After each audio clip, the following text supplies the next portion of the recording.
Senhores, eu recebo com profunda indignação e enorme preocupação institucional a decisão liminar proferida pelo ministro Flávio Dino, que suspende os efeitos da quebra de sigilo aprovada pela Comissão Parlamentar Mista de Inquérito do INSS. Essa decisão ocorre após o presidente do Congresso Nacional, Davi Alcolumbre, ter analisado formalmente os questionamentos levantados e concluído de forma expressa que a votação realizada na CPMI respeitou integralmente o regimento e a Constituição brasileira. Ou seja, a própria presidência do Congresso reconheceu a legalidade do procedimento e manteve a decisão soberana da comissão.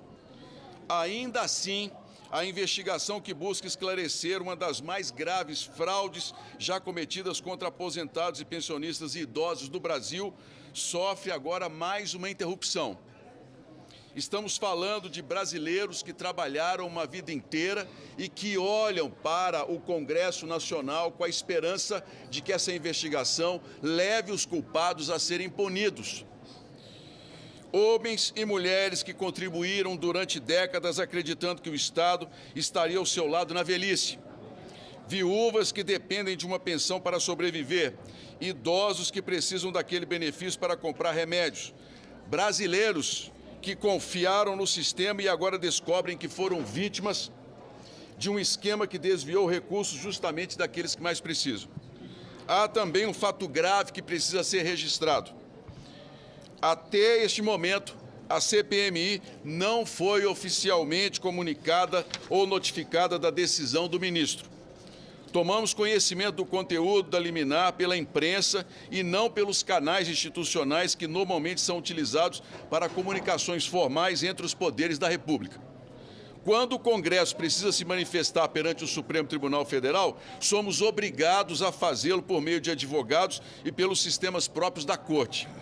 Mas quando uma decisão do Supremo atinge diretamente o funcionamento de uma comissão parlamentar de inquérito, a comunicação sequer chega pelos canais institucionais da própria comissão. Essa assimetria na relação entre os poderes precisa ser refletida pelo país. Outro ponto também precisa ser esclarecido.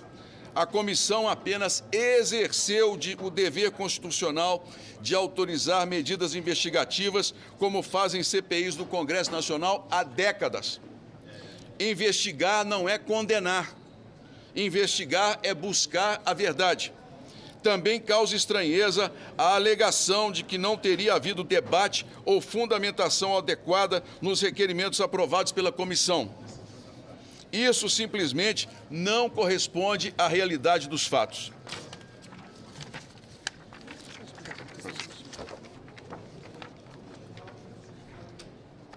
Na forma regimental, parlamentares utilizaram da palavra para defender ou criticar os requerimentos em pauta. Todo o processo foi livre, participativo e transparente daqueles que fazem parte da comissão. Além de desconhecimento por parte do senhor ministro Flávio Dino sobre o funcionamento do processo legislativo em CPIs. A fundamentação dos requerimentos investigados está registrada por escrito no próprio corpo de cada requerimento, com a justificativa detalhada que demonstra os indícios e a necessidade de cada medida para investigação. Quando parlamentares aprovam o requerimento, aprovam também a justificativa que o acompanha. Ou seja, aprovam não apenas o pedido investigativo, mas também a fundamentação que sustenta aquele pedido. Essa é a prática consolidada das CPIs no Congresso Nacional. Essa é a prática que existe há décadas. A votação simbólica e em globo de requerimentos investigativos sempre foi utilizada em CPIs do Parlamento brasileiro. A prática de votação em bloco é utilizada há décadas pelo próprio Supremo Tribunal Federal. Chama-se votação em mesa. Os processos não são analisados individualmente, são analisados em bloco pelos ministros e não há nenhum questionamento constitucional em relação ao trabalho do Supremo, apenas em relação ao trabalho desse parlamento. Foi assim na CPMI da pandemia, foi assim na CPMI dos atos de 8 de janeiro. Ambas aprovaram inúmeros requerimentos dessa forma e isso jamais foi questionado. Será que agora, porque estamos muito próximos de núcleos de poder, de revelar ao país grandes influências políticas que levaram a sustentar todo esse esquema de roubo na Previdência brasileira? Será que é por isso que nós estamos nessa tentativa de impedir, atrapalhar e atrasar os trabalhos da CPMI? É uma pergunta que eu deixo aqui em nome do povo brasileiro. Porque praticamente todas as decisões tomadas por CPIs nas últimas décadas poderiam ser colocadas sob questionamento se a decisão proferida pelo ministro ela passar a valer. Nenhuma CPI poderá mais trabalhar e as que já foram realizadas, os resultados serão questionáveis.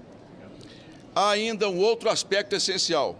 CPIs possuem prazo determinado para funcionar. Investigações da Polícia Federal podem durar anos. Mas uma CPI precisa cumprir sua missão em poucos meses. Impor exigências que não existem nos regimentos da Casa significa, na prática, tentar inviabilizar o funcionamento das comissões parlamentares de inquérito. E isso atinge diretamente um princípio fundamental da democracia. O próprio Supremo Tribunal Federal já reconheceu em decisões históricas, decisões importantes, grandiosas, diferentemente dessa que foi tomada hoje pela manhã, que CPIs constituem um direito público subjetivo das minorias parlamentares, essencial ao equilíbrio entre os poderes da República. Sem instrumentos de investigação, não existe parlamento livre. Sem CPIs funcionando plenamente, não existe fiscalização efetiva em nome da população. Sem CPIs, ao longo da história, muitos casos não teriam sido revelados de escândalos absurdos contra o dinheiro público em nosso país. As CPIs existem exatamente para revelar a verdade, para fiscalizar o poder, para proteger a população. E, neste caso, estamos falando de algo ainda mais grave. Estamos falando de aposentados, viúvas, idosos, pessoas que passaram a vida inteira trabalhando e contribuindo para o país. Diante disso, uma pergunta precisa ser feita com coragem. E coragem não falta a esta CPMI, aos membros que estão ali todos os dias, segundas e quintas, lutando contra esses obstáculos. Até quando, senhores, o parlamento brasileiro aceitará que decisões soberanas tomadas dentro dessa casa sejam interrompidas quando começam a alcançar as estruturas de poder?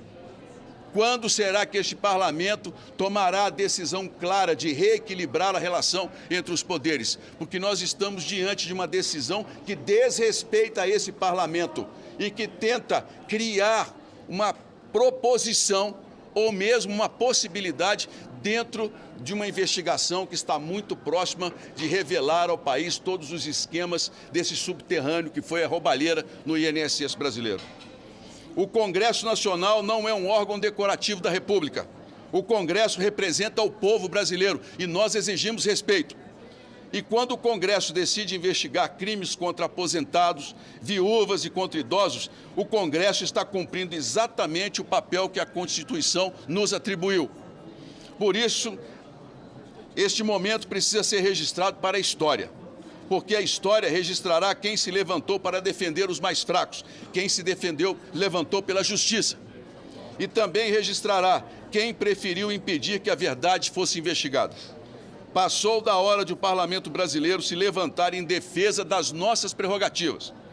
Passou da hora desta casa afirmar com clareza que o equilíbrio entre os poderes da República não pode ser rompido.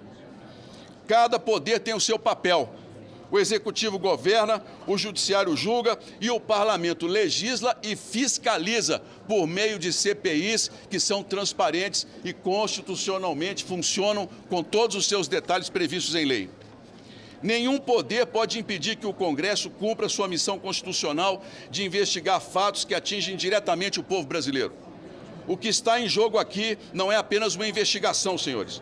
O que está em jogo é o respeito às prerrogativas do parlamento e ao equilíbrio entre os poderes da República. Prerrogativas que têm sido desrespeitadas constantemente por habeas corpus, inclusive, que permitem que pessoas que têm declarações a dar, que são investigadas, não compareçam à CPMI. São intromissões no trabalho deste parlamento que nós precisamos, com altivez, com coragem e responsabilidade, responder à altura. Quem protege, quem blinda ou quem impede que sejam investigados aqueles que roubaram aposentados, viúvas e idosos, jamais escapará da colheita que plantou junto à própria população que nos assiste.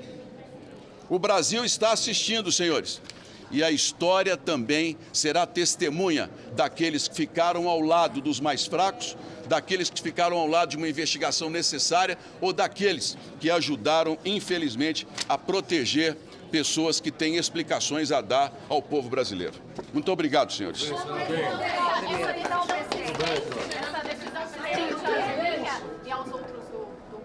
Nós estamos, juntamente com a Advocacia do Senado, analisando todas as repercussões.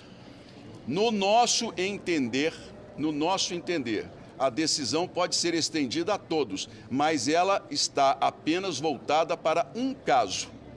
A advocacia entrará com os recursos necessários para que a gente possa ter uma definição e eu espero que a turma do Supremo volte a respeitar o parlamento. Não é de hoje que nós, infelizmente, temos assistido por parte do Supremo Tribunal Federal decisões que nos estranham e que mostram claramente o quanto essa casa precisa reagir. Eu falo sempre para vocês, não como forma de retaliar, mas como responsabilidade institucional e republicana de reequilibrarmos o poder entre aqueles que estão nas autoridades máximas do país. É um absurdo essa decisão diante de tudo que vem acontecendo. Uma comissão que tem trabalhado com transparência, com clareza. Nós votamos, toda a votação foi feita dentro do requerimento, houve um questionamento, o presidente do Congresso Nacional reconheceu que o regimento foi cumprido. Agora, uma decisão que vem questionar uma prática que é histórica das votações em bloco, que o próprio Supremo faz. Essa decisão, com toda sinceridade, ela, no mínimo, causa estranheza diante do fato de que essas pessoas, a pessoa beneficiada em especial, ela tem explicações a dar ao povo brasileiro. E nós não vamos fugir dessa investigação. Não vamos fazer outra votação. Até nós temos todo o recurso, nós temos que ser respeitados, a comissão é soberana, o Congresso é soberano. Nós temos que entrar e mostrar. Essa decisão do Supremo Tribunal Federal é uma afronta ao parlamento, é um absurdo o que está sendo colocado aqui. Como que não houve debate? Se os próprios parlamentares, um que está aqui, participou, se tudo foi feito, e quantas as CPIs todas votam em bloco, o Congresso vota em bloco, decisões. Portanto, é no mínimo estranha essa posição do ministro Flávio Dino e nós vamos respeitar, porque decisão do Supremo Tribunal Federal nós temos que cumprir. É claro que republicanamente nós vamos seguir, mas, mais uma vez, eu digo para os senhores, a necessidade de que nós acabemos com as decisões monocráticas. Já tem um projeto aprovado no Senado, está parado na Câmara, em que ministros não podem, um ministro, parar uma decisão de um Congresso Nacional. Uma turma pode-se até justificar, mas decisões monocráticas, senhores, essas hoje vêm, infelizmente, prejudicando o equilíbrio dos poderes. Vou deixar o relator falar um pouquinho da minha cara. Relator, o quão perigoso é a abertura desse precedente no STF para uma decisão de uma Não, só a Advocacia do Senado. Quão perigosa é a abertura de um precedente como esse que foi aberto pelo Flávio Dino, deslegitimando a decisão do colegiado como um todo? O primeiro ponto a ser esclarecido é que essa é uma decisão atípica. Nós estamos enfrentando verdadeiramente obstáculos quase intransponíveis para pegar os grandes corruptos da nação. A decisão monocrática do ministro Flávio Dino é um péssimo exemplo para a democracia. Nós estamos avançando muito em busca da verdade e nós não vamos admitir a interferência de um poder na casa. Não é possível que uma votação legítima reconhecida pelo presidente Alcolumbre seja desmerecida em uma decisão de um ministro do Supremo Tribunal Federal. A quem interessa blindar a Roberta Luxemburgo, a quem interessa blindar o Master, o C6, o Santander, a Crefisa, que estavam nesse bloco de decisões. Sem falar ainda na figura do Lulinha. Quem é Roberta Luxemburgo? comadre do filho do presidente da República, que mantinha um escritório de lobby e aliciou o filho do presidente da República. Tem muita coisa a ser esclarecida. A pergunta que eu faço é, se o governo tivesse conseguido a vitória em arquivar todos os requerimentos devidamente fundamentados, Flávio Dino nos daria a nulidade da eleição? Claro que não. Essa decisão, ela cabe como uma luva para a proteção dos grandes corruptos da nação. Quais recursos estão sendo avaliados junto à Advocacia do Senado?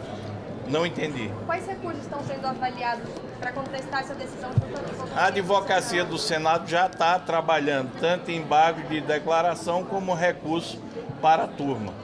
Ok, vamos lá. Não. Vamos, já deu. Obrigado.